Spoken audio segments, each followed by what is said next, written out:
My parents spent my $80,000 inheritance clearing my sister's debts because she needed it more. Years later, they lost their home and appeared at my door expecting to move in. I let them wait in the rain as I made one quiet phone call. What I said next changed everything. Can you imagine losing everything? Your future, your dreams, the legacy left by someone you loved? All because the people who were supposed to protect you decided to give it away? They didn't just borrow it, they stole it.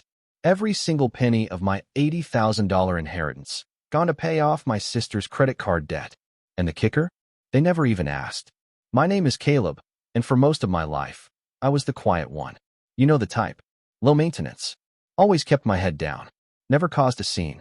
I wasn't the kid who threw tantrums in the mall. I never demanded the latest iPhone. Maybe that's why they thought I wouldn't notice. Or maybe they just assumed I'd take it, like I always did, with silence. Growing up in our small town, my parents were like two different planets. My dad was a high school history teacher, all stoic and stiff-lipped, quoting presidents like they were gospel. My mom, she ran a part-time catering business, but mostly she was just too busy managing everyone else's emotions to worry about her own. And then there was Sati, my older sister, by 3 years, the undisputed queen of our household. Sati could do no wrong. When she totaled her first car at 18 while texting, Dad called it an accident. When I cracked a window with a baseball at 12, it was reckless behavior. Sati dropped out of college twice. I graduated early. Guess who got the bigger graduation party? It wasn't like I hated her. Not at first. I just accepted our roles. She was the emotional one, the storm. I was the calm. I got good at disappearing. I'd spend hours in the garage, tinkering with old tech, or riding my bike around the block. Earbuds in, just trying to breathe without someone asking me to give more. I figured if I stayed out of the way long enough, one day they'd finally see me. Not just as Sati's little brother, or the easy one, but as a person with my own life. That life finally started coming together when I was 23. My grandfather, my mom's dad, passed away and left behind a modest estate. I was stunned when the lawyer called. Grandpa had left me $80,000. I didn't even know he liked me that much. We weren't particularly close, but I always made a point to ask about his garden or his war stories when we visited. Apparently, that mattered more than I thought. The money was meant to help me buy my first house. That's what the note said, handwritten in his shaky script. For Caleb. So you can build something of your own. I didn't touch it right away. I was still renting a tiny studio apartment, working an IT support job downtown. I figured I'd save it until I found the right place. It was comforting, just knowing it was there. This invisible foundation under my feet. I checked the account maybe once a month. Then one day it was gone. It happened on a gray Tuesday in April. I remember because I was on lunch break, half listening to a podcast, checking my bank balance. I blinked at the screen, refreshed the page 3 times, and then I just stared. $138.74. That was it. I called the bank in a panic, thinking it had to be a mistake. Fraud, maybe some kind of system error. But after a long chain of transfers and on-hold music, I got my answer. The funds were legally withdrawn by the co-signatory, the rep explained flatly. Co-signatory? I asked, my voice hollow. Yes. The account was set up as a custodial trust under your parents' names until you turned 25. My birthday had been 2 weeks ago. I had just turned 25. I hung up without another word. I sat there, staring at the break room wall, like someone had cut the floor out from under me. My chest felt tight. Not like I was going to cry, more like I was going to throw up. I called my mom first. She answered like everything was completely normal. Hi honey, how's work? Where's the money? I asked, skipping the small talk. There was a pause. A long one. Then her voice changed. Caleb, please don't be dramatic. We needed it for Sati. I didn't say anything for a full 10 seconds. I just stood there, gripping the phone so tightly my knuckles turned white. What do you mean? Needed it for Sati. She was drowning in debt. Caleb, she said with this wounded tone, like I had somehow hurt her. Credit cards, student loans. Her car was going to be repossessed. And you thought my inheritance was the solution? Don't raise your voice, she snapped, like I was a child again. I wasn't yelling. I wasn't even angry yet. I was stunned, numb, floating. My dad got on the phone next. His voice was as cold as ever. You weren't doing anything with it, he said. Sati needed help. Families help each other. Your grandfather would have wanted that. I wanted to scream, but instead, I asked one question. Why didn't you ask me? Silence. We knew you'd say no, my mom finally whispered. That's when something in me cracked. Not shattered, not exploded. Cracked. Like the first line through the ice. The moment I realized just how little they saw me. Not as an adult. Not as an equal. Not even as someone worth asking. I was a resource to them. A silent piggy bank. I hung up the phone. I didn't text them for weeks after that. Every time I saw a photo of Sati smiling on Instagram, flaunting new shoes, or posting selfies at brunch, I felt my stomach twist. She had no idea what they'd taken from me. Or maybe she did. Maybe she wasn't on it. But I couldn't bear to find out. Not yet. That summer, I picked up extra hours at work. I stopped ordering takeout. I was rebuilding. Brick by brick. From scratch. I never told anyone at the office what happened. I just told them I was saving for a down payment because I still planned to buy a home. That dream wasn't gone. It was just on life support. It wasn't until Thanksgiving that I saw them again. They invited me, as always, to Sati's house because, of course, she was hosting. I almost didn't go, but something told me to show up. I needed to see them. I needed to look into their eyes and know whether they felt even a shred of guilt. I walked in with a bottle of wine and a fake smile. My mom hugged me too tight. My dad gave me a stiff nod. Sati barely looked up from her phone. Hey, little bro, she said flatly. Glad you made it. Dinner was a blur of small talk and awkward silences. I barely ate. I kept staring at the crystal chandelier above the dining table, thinking about how much it probably cost. And then, as if on cue, my mom brought it up. I heard interest rates are going up, she said casually. You better buy a house soon, Caleb. I nearly choked on my water. Yeah, I said quietly. If only I had the money. Sati laughed, like she didn't catch the tone. My dad just cleared his throat. Well, he muttered. You can always move back home if you need to. I didn't reply. I just stared at my plate while my blood simmered under my skin. That was the first real crack. The first shift in how I saw them. Not as flawed people, but as takers. Manipulators. People who only saw what I could give them and never what they'd taken. I didn't know it yet, but that night was the beginning of the end. If Thanksgiving was the first crack, then Christmas was the earthquake. I didn't go in expecting a hallmark moment. After what happened with the inheritance, my trust in my parents and sister was hanging by a thread. Frayed. Fragile. One pull away from snapping. But I still showed up. Hoping maybe someone would bring it up. A simple "I'm sorry" would have gone a long way. An acknowledgement. Anything. I drove up to Sati's house in a car that rattled every time I went over 60. She lived in the suburbs now, in one of those new cookie-cutter developments where every house had a different shade of beige and a Lexus in the driveway. I parked around the corner to make room for guests more important, as my dad had once passive-aggressively joked during a barbecue last summer.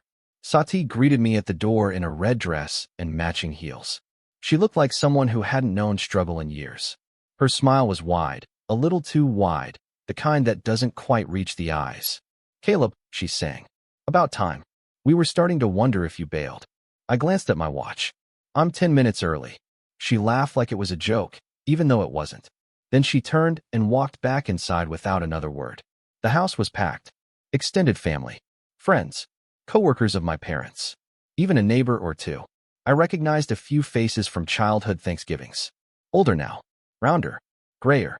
My parents were already deep in conversation with someone I didn't recognize. My dad saw me and gave the universal dad nod. My mom waved, distracted. No one said, "Hey, Caleb, how are you holding up?" No one asked about my job, my life, or even offered a drink.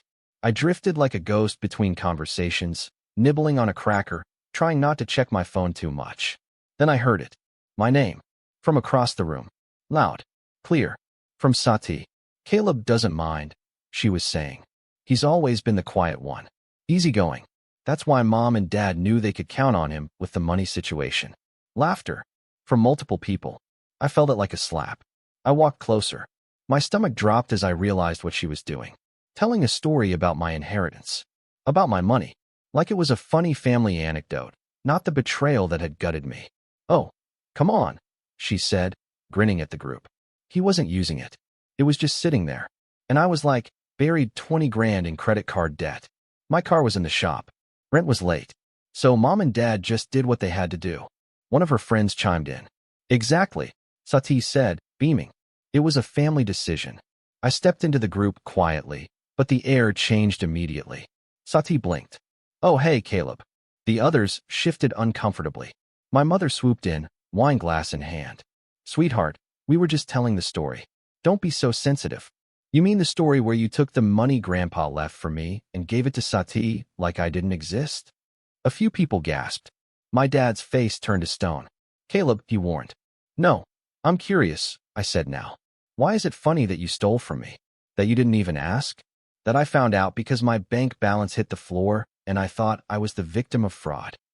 "It wasn't stealing," Sati muttered, her smile gone. "It was helping. It was my money," I snapped. "I was going to use it to buy a house, to build a future. Instead, I'm still renting a shoebox while you flaunt your new backsplash on Instagram." "Don't be petty," my mom said. "You've always been so good with money. We knew you'd land on your feet." That's when I lost it. Not yelling, not throwing things. I just laughed. A long, bitter, exhausted laugh that made everyone in the room fall quiet.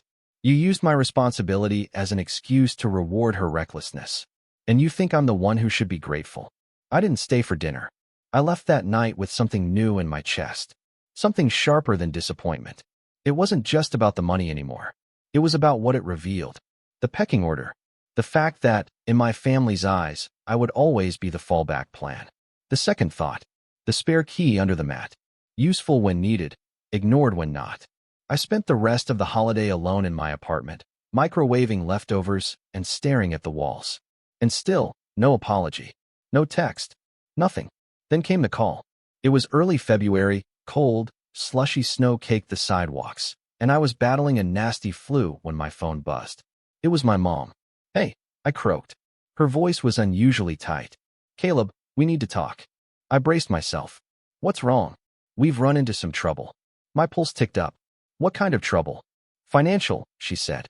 "The mortgage is upside down. Your father's pension isn't covering what we thought it would, and the interest rates, well, it's complicated." I stayed quiet, waiting. "We're losing the house," she finally said. I didn't respond right away. I didn't know how to. 1,000 thoughts raced through my head. Memories of that living room. That old recliner where Dad used to fall asleep with a book on his chest. The kitchen where Mom made cinnamon rolls every New Year's morning. The hallway where I stood, listening outside doors. Always on the outside, looking in. "Caleb," she said again, softer now. "We need a place to stay. Just for a while." There it was. "You want to move in with me? Just until we get back on our feet." I looked around my apartment. It was barely big enough for one person, let alone 3. But even if I had a mansion, it wouldn't have mattered. "You know, I don't have the space," I said. "We can make it work. It won't be forever." "What about Sati?" I asked. Silence. "She's not an option," Mom said. I could feel the unspoken words hanging in the air. Of course, Sati wasn't an option. She had her life, her perfect house, her excuses. "Caleb," Mom said again, her voice almost breaking. "We need you." And for the first time in my life, I realized I didn't need them. Not their approval. Not their scraps of affection. Not even their presence. I had spent most of my life bending to their needs, their expectations, their rules. But that moment, their desperation, their assumption that I'd just say yes, that's when something shifted in me completely. I didn't give her an answer right away. I told her I'd think about it. I hung up and stared at my phone. And for the first time in years, I started planning. Not how to save them, but how to show them. To remind them what they had taught me. That actions have consequences. That some doors, once closed, don't reopen. And that sometimes the quiet ones remember everything. After that call in February, I didn't hear from them for a while. 2, maybe 3 weeks. Long enough for the silence to settle in like dust. I thought maybe they were figuring things out. Maybe they'd stay with a cousin, or finally lean on Sati, the favorite. But when my phone buzzed again in March, and I saw Mom flashing on the screen, I knew the silence had only been a prelude. This time, she didn't ask. She told, "We've sold most of the furniture. Just keeping the essentials. Your father's truck broke down last week. We're thinking of driving up next Friday. Hope that works." No question. No, "Do you have space?" Just the assumption that I'd rearrange my life around theirs, like I always had. I didn't respond. Not right away. I needed time. Not just to process, but to prepare. Because something had shifted in me. After that Christmas. After the inheritance. After the phone call where they admitted they'd never even considered asking me first. I wasn't just their backup plan anymore. I was their last resort, and I didn't want to be either. That night, I opened my laptop and started something I hadn't done in years. I applied for a new job. I'd been in IT support since college. Same company, same beige cubicle, same tired scripts of, "Have you tried turning it off and on again?" But I had skills. I wasn't flashy, but I was smart. I knew systems, automation, data architecture, so I poured myself into it. I worked during the day, then spent my evenings taking online certifications, cloud infrastructure, DevOps pipelines, Python scripting. It wasn't glamorous, but it was a way out. I gave myself a 6-month plan, not to escape them, to reclaim myself. The first rejection came fast, then another, and another. But each time, I improved, sharpened my resume, rewrote my cover letters, redid my portfolio. I stopped scrolling social media. I stopped waiting for texts that would never come. I started sleeping better. Some nights I'd walk the city just to breathe. Headphones in, hoodie up, invisible in the crowd. I'd pass by real estate signs, bars full of laughter, couples arguing on street corners, and I'd feel nothing. Not envy, not sadness, just distance. Like I was on the edge of something bigger than I could see yet. In April, I got a call from a startup. They were looking for a back-end engineer, someone who could build and optimize internal tools. I did a take-home project, nailed the interview, and got the offer a week later. It paid 60% more than my old job. Remote, full benefits, stock options. I took it without hesitation. With my new income, I finally started saving again. Not for a house, not yet. For security, for leverage, for the version of myself that didn't flinch every time my mom's name appeared on my caller ID. Meanwhile, the updates trickled in. Sati texted me once, some vague, "Hey, Mom and Dad said you're being distant. Hope everything's okay." I didn't respond. They hadn't shown up yet, and I knew they were waiting for me to fold, to make the offer, to be the good son. I never did. Instead, I started looking at apartments. I moved in June. A 2-bedroom this time. Still modest. Still simple. But mine. High ceilings. Big windows. Quiet neighbors. A kitchen I actually wanted to cook in. I signed the lease, hired movers, and didn't tell my parents. I left no forwarding address. I switched my number to a new line and only gave it to friends I trusted. I disappeared. That summer was the first time I felt free. Not happy necessarily. Not healed, but unburdened. There were no more Sunday guilt texts. No awkward family dinners. No passive-aggressive, just checking in messages with underlying expectations. Just silence. And for the first time in my life, I found peace in it. I started running. Not for fitness, though that came too, but to clear my head. To hear my own breathing. To remember that I was alive. I'd run down the river path at sunset, earbuds filled with ambient music, letting the tension drip out of me with every step. It became a kind of ritual, my reset. By September, I'd been promoted. By October, I'd launched a side project, a cloud optimization tool I built in my free time that started gaining traction in a few developer communities. A recruiter reached out, asking if I'd ever considered founding a startup. I laughed at first. Me, Caleb, the backup plan, the forgotten son. But something inside me whispered, "Why not you?" I didn't go all in. Not yet. But I started drafting ideas. Wireframes. Business plans. I had no illusions of grandeur. I just wanted something that was mine.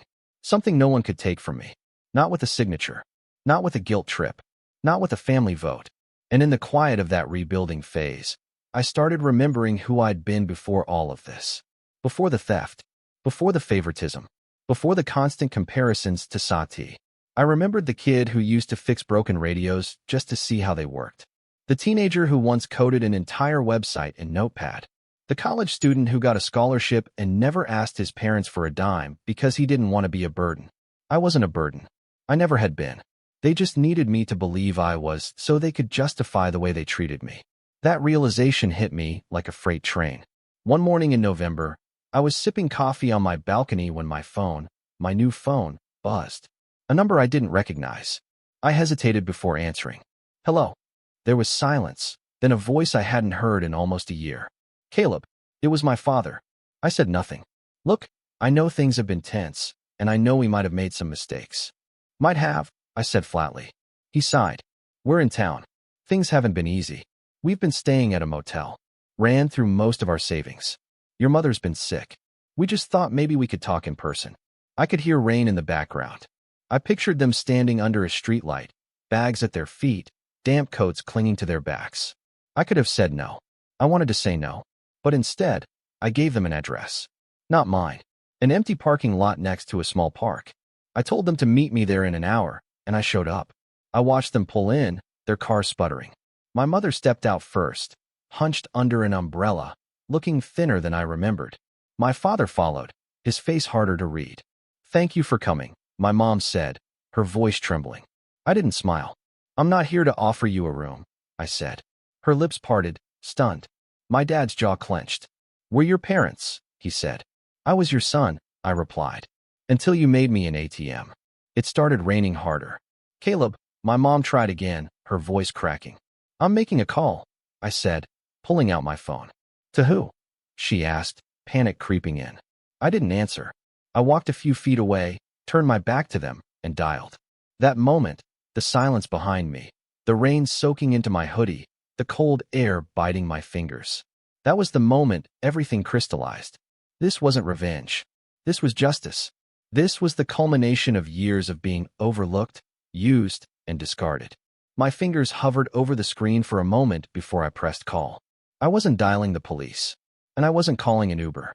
I was calling someone else, someone who had been waiting for this just as long as I had, if not longer. "Hey," I said, voice calm despite the storm behind me. "They're here in the lot, just like we expected." There was a pause on the other end. Then, "I'll be there in 10. I hung up. Behind me, I could feel them staring. My parents. Drenched. Desperate. And now uneasy. My mom called out first. "Caleb, who was that?" I didn't answer. I turned, looked them both in the eyes, and said, "Someone who remembers what you did." And then I walked away, leaving them standing in the rain like I had stood in their silence all those years. Because this was no longer about money. This was about respect, dignity, accountability. And it was time they felt what it was like to lose control. 3 months earlier, I started planning. It began the night I moved into my new place. I stood in my empty kitchen, sipping a cold beer, laptop open on the counter, when an email popped up from someone I hadn't spoken to since college, Jacob. He had been my roommate for 2 years, back when we were broke students trying to turn side gigs into salaries. We bonded over cheap ramen and crashed servers. But after graduation, we went our separate ways.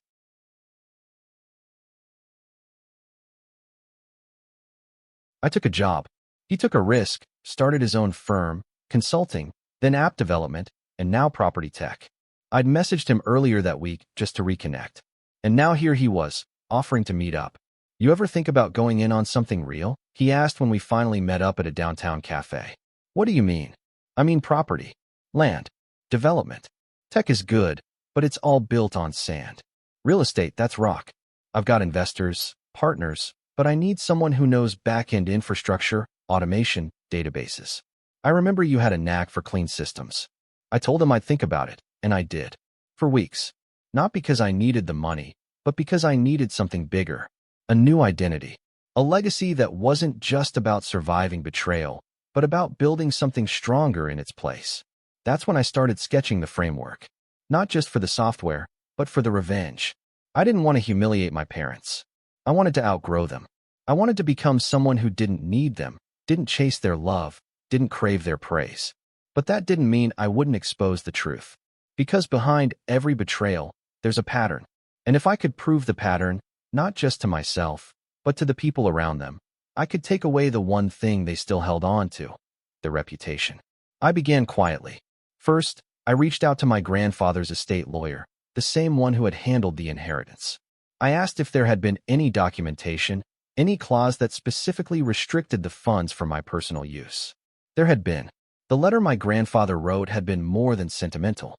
It was attached to the trust itself. This money is to be held for Caleb's first home, and only to be released to him upon his 25th birthday. That clause meant my parents hadn't just made a selfish decision.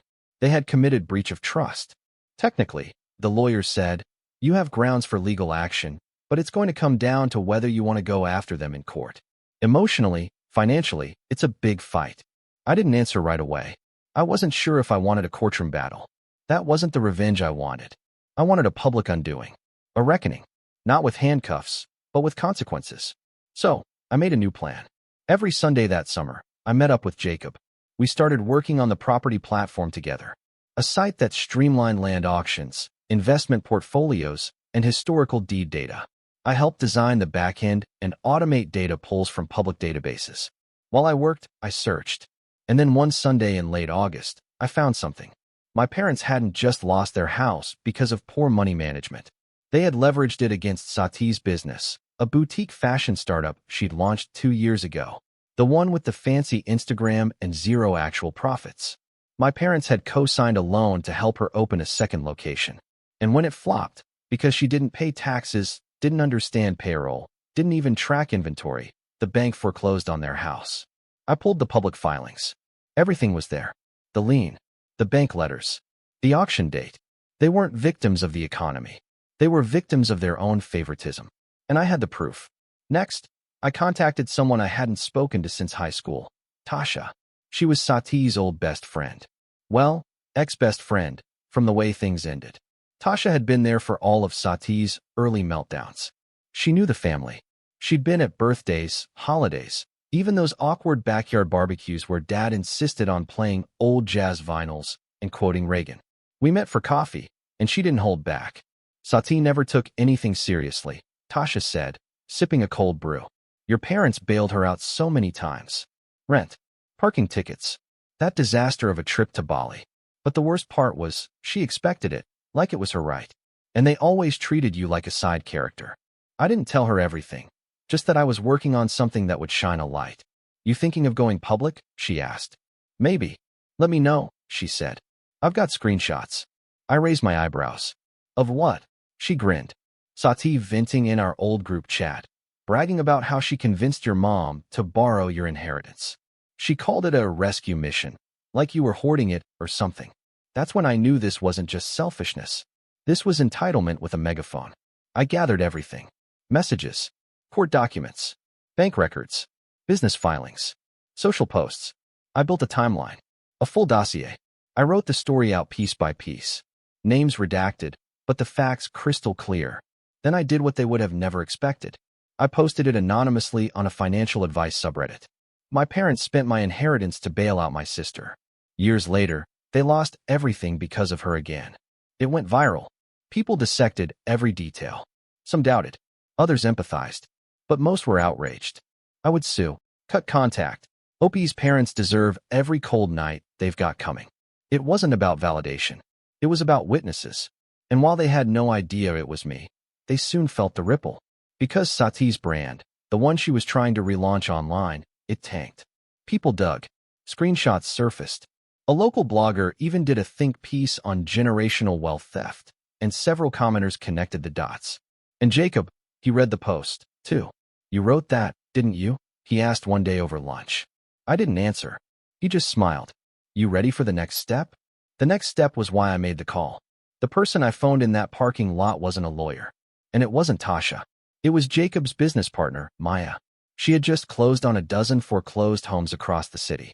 And guess whose childhood house had recently been auctioned off for a fraction of its value? That's right. I didn't buy it. She did. And I helped with funds I'd earned myself, through the platform I helped build, through the life I rebuilt from the ashes of their betrayal.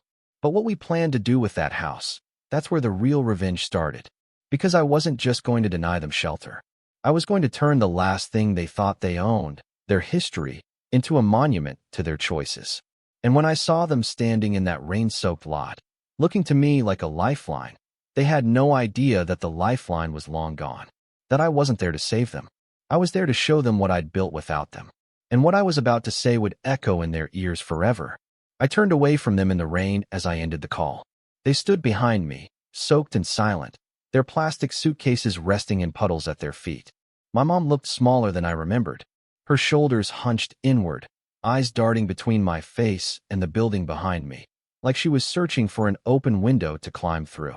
My dad was stone-faced, lips tight, jaw clenched, not in anger, but in shame, the kind that comes not from guilt, but from powerlessness. You didn't have to call anyone, my mom said softly. We're not here to cause trouble. I turned back, slow and calm. But you already did. Before either of them could respond, a black Tesla rolled up the driveway, its tires sending up a sheet of mist. Maya stepped out in a sharp black coat and heels, holding an umbrella and a clipboard. My mom's expression shifted from hopeful to confused. My dad just squinted, probably assuming she was some sort of property manager. Maya walked up to me, offered a polite nod, then turned to them. "Mr. and Mrs. Archer," she said. "Yes," my dad answered hesitantly. "My name is Maya Calderon. I'm the managing director of Axis Living, the property group that recently acquired 412 Bentwood Avenue." Their faces fell. "You bought our house?" my mom whispered. "Correct," Maya said without even blinking. "It was acquired via foreclosure auction 3 months ago and is currently undergoing renovation for a new use." "But that was our house." "It was," Maya said firmly. "It's now part of a community housing project we're building for displaced veterans. The property is being repurposed into a support home and mentorship center." I stepped forward. "I helped design the program," I added. "Every room is being converted into living quarters, study spaces, or therapy offices. The garage is becoming a workshop for career training." My dad looked like someone had punched him in the stomach. "You're turning our house into a what?" "A shelter?" my mom asked, horrified. "No," I said. "Into something useful." They didn't say anything. The rain dripped steadily from my dad's sleeves. My mom's lips trembled. "We came to you because we had nowhere else to go," she finally said. "And I gave you what you gave me," I replied. Silence. "That's not fair," she said. "Neither was spending my $80,000 inheritance on Sati and never telling me. Neither was laughing about it at Christmas like it was some joke. Neither was acting like I owed you loyalty after you treated me like the spare part of this family." My dad opened his mouth, then closed it again. Maya checked her watch. "We have a contractor coming in 15 minutes. If you're not off the property, I'll have to call security." They didn't move. "Don't do this," my mom pleaded. "We're still your parents." I let out a slow breath, then nodded. "You are. And I'm still your son. The one you never really saw. The one you only turned to when you had nothing left." Then I reached into my coat pocket and handed them an envelope. My mom took it with trembling hands and opened it. Inside was a cashier's check. $1,500. "It's not a home," I said, "but it's enough for a hotel and a bus ticket. I'm giving you this not because I owe you anything, but because I'm not like you." Tears welled up in her eyes. My dad didn't say a word. "After this," I added, "we're done. No more calls. No more surprises. You made your choices, and I made mine." I turned to walk away. "Caleb," my father said. I paused, but didn't turn. He spoke quietly, like someone admitting something he'd denied for years. "We were wrong." The rain drowned the rest. I kept walking. A year later, the community center opened its doors. The old house was unrecognizable. Fresh paint, solar panels, ramps for accessibility, and a new plaque out front with the name I'd chosen, the Archer House, for renewal. It wasn't about them. It was about me. About reclaiming the name they tried to stain and using it for something good. I gave a speech at the opening, kept it short, honest. I was once the quiet kid in the background of every family photo. The one who was easy to ignore, easy to use. But sometimes the ones who are silent the longest are the ones who hear the most and remember everything. Applause. I stepped down, shook hands, posed for photos. That night, I walked the old hallway where my childhood bedroom had been. It was now a reading room. A boy no older than 10 sat cross-legged on the floor, flipping through a book on robotics. He looked up at me and smiled. "Hey," he said. "They said you made this place." I smiled back. "Yeah, I helped." He nodded, turned back to his book, and I stood there for a long time, just listening to the silence. But this time, it didn't feel lonely. It felt earned. Because sometimes the best revenge isn't destruction. It's transformation. And sometimes the strongest voice is the one that finally decides to speak.